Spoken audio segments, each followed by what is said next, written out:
Hello everyone, 26 ব্যাচের জন্য এটা এটা আমার লাস্ট নিবেদন তোমাদের জন্য। তো কারো কারো এটা কাজে লাগতে পারে, দেখতে পারো। এখানে কয়েকটা বিষয় নিয়ে কথা বলবো। শুরুতেই বলে রাখি যে এখানে যেটা লিখেছি সন্ধি, এটা এক মনে হচ্ছে কিন্তু আসলে এক না, এটা আমি বলবো। আর মূলত যারা আমার বই নিয়েছো বা আমার কাছে কোর্স করেছো তারা এই ভিডিওটা অবশ্যই দেখবে, এবং যারা করনি তারাও দেখবে। এটা আসলে বইয়ে নাই আমার। শুরুতেই দেখো যে এই যে এখানে ব ফলা আছে, চারটা জায়গাতেই ব ফলা আছে। বলেছিলাম যে ব ফলা থাকলে রস্য উকার দিবা ওইটার সাথে। তো এই যে দন্ত সয়ে রস্য উকার, হ্যাঁ, দন্ত সয়ের সাথে আছে। এখানেও দন্ত সয়ের সাথে রস্য উকার, কিন্তু এখানে হবে না। এখানে ব ফলা বিদ্যমান থেকে যাবে। কেমন? আচ্ছা, কেন কেন থাকবে বলছি। ঠিক, দেখো এরকম আরো আছে। ধরো অন্বেষণ, এটা যে শুধু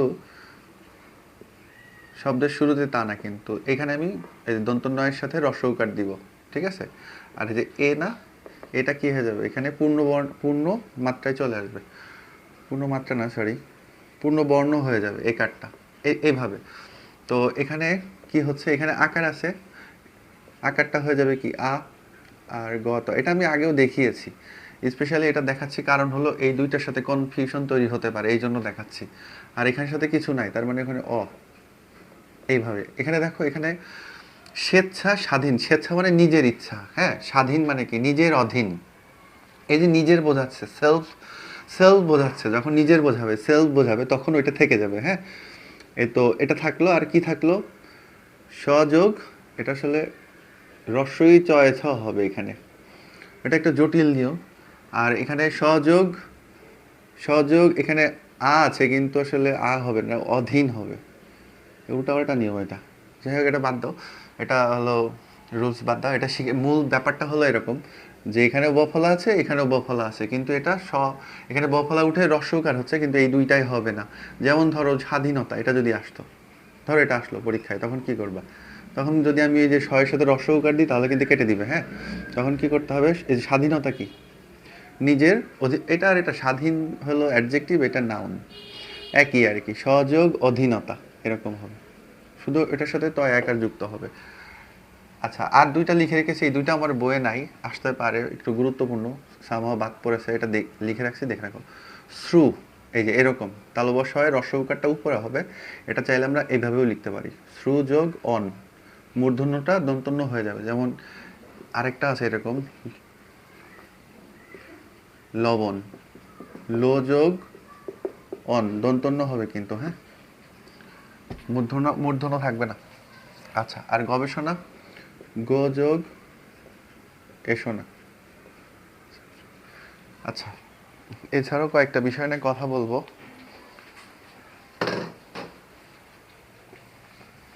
ধরো বাগধারা, বাগধারা আসলে কি খুব বেশি রিপিট হয় না, একটা রিপিট হতেও পারে। এখন 2017 থেকে 2017 থেকে 2025, ঠিক আছে, এই মোটামুটি 8-10 বছরগুলো দেখলেই কিন্তু এনাফ। আর আগেরগুলো দরকার নাই। আর এর পাশাপাশি বলবো হলো যে তোমরা যে যতটুকু পড়েছো বাগধারা সন্ধি, নতুন করে পড়ার কিছু নাই, নতুন করে পড়ার দরকার নাই। যা পড়েছো সেগুলো রিভিশন দিবা, হ্যাঁ। আর বাগধারার মেইন বিষয়টা হলো যে বাগধারার মিনিংটা জানতে হবে এবং কনটেক্সট বুঝে বুঝে বসাতে হবে, এইটাই। এটা আমি আগেও বলেছি বহুবার। বাগধারা আর এছাড়া দেখো, ক্লোজ প্যাসেজ আর ভোকাবুলারি, এটা আসলে একই সূত্রে গাঁথা। যে তুমি যত ভোকাবুলারি তুমি জানবা, যত বাংলা রিডিং পড়ার অভ্যাস থাকবে, তোমার জন্য ক্লোজ প্যাসেজ তত সহজ হয়ে যাবে। আর সহজ হয়ে যাবে বুঝতে পারা, এবং ওটা ফিল ইন দ্য গ্যাপস করতে পারা, এটা সহজ হবে, তত সহজ হবে। পাশাপাশি ভোকাবুলারি, এটা আমার একটা শিট আছে, এটা আমি সবাইকে দিচ্ছি, এটা আমার কাছে নিতে পারো ভোকাবুলারিটা। তো এটা কমন থাকবে ওইখান থেকে। আর ওইখানে 10 মার্কসের যেটা থাকে ওইটা কমন থাকবে, হ্যাঁ। এটা পারবা যখন তুমি ভোকাবুলারি বেশি বেশি জানবা। এছাড়াও আমি বলবো আরেকটা হলো যে এমসিকিউ, এমসিকিউ। আর আসলে এটার মূল চ্যালেঞ্জটা হলো কোথায় জানো?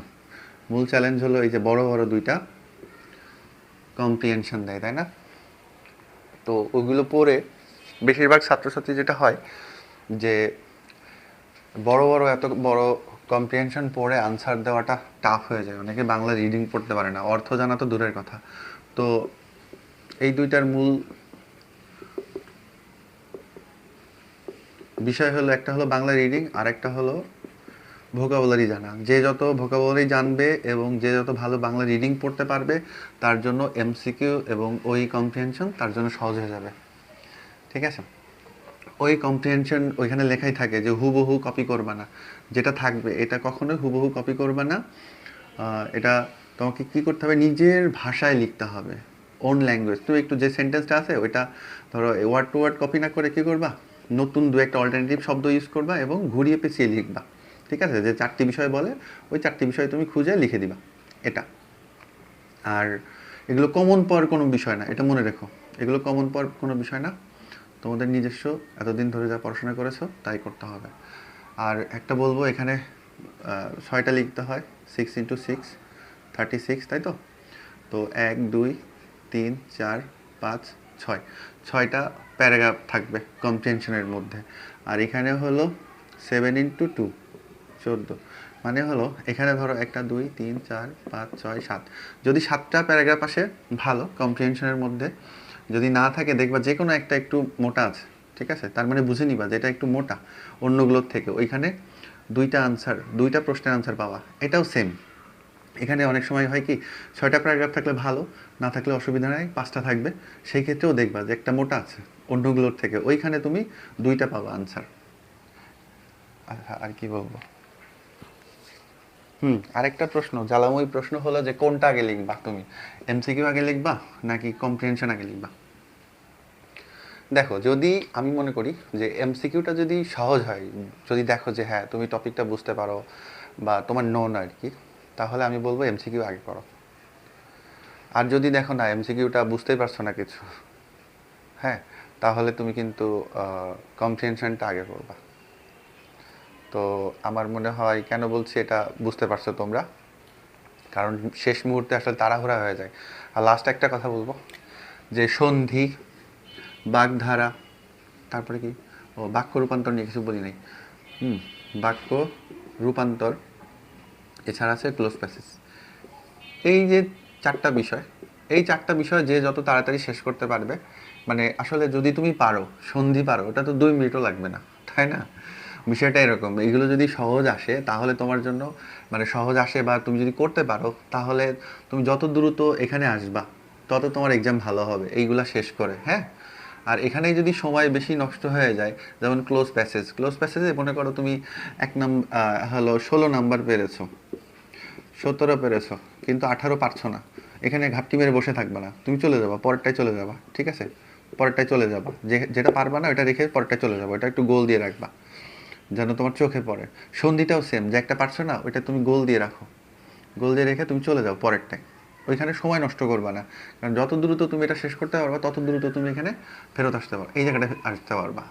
আর এইখানে আমাদের টাইমটা, মানে বড় একটা চ্যালেঞ্জ, যে কিভাবে এত অল্প সময়ের মধ্যে আসলে এটা শেষ করবো। এখানে আরও 10-20 মিনিট বেশি সময় দেওয়া উচিত। তো এই ছিল আজকের কথা, এটা আমার 26 বছরের জন্য শেষ ভিডিও, হয়তো আরও ভিডিও বানাবো। আমার জন্য দোয়া করো, তোমাদের জন্য অনেক অনেক দোয়া থাকলো। সবাইকে শুভেচ্ছা এবং ভালোবাসা।